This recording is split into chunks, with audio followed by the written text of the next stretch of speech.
ஆண்டவர் சொல்றாரு, நான் உன்னை சுமப்பேன் மகனே, உன்னை பாதுகாப்பா நடத்துவேன். சூழ்நிலை கண்டு பயப்படாத, உன்னை சுற்றில நெருக்குகிற காரியத்தை குறித்து கலங்காத.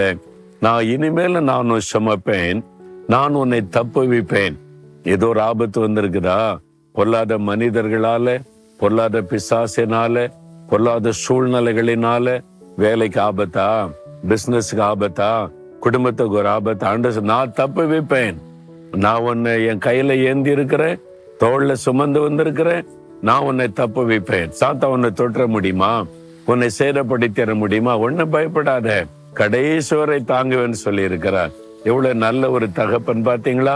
சந்தோஷமா சொல்லுங்க, ஆண்டவரே, நீர் என்னை ஏந்துகிற தேவன், என்னை தூக்கி சுமக்கிற தகப்பன், என்னை தப்புவிக்கிற ஆண்டவர்.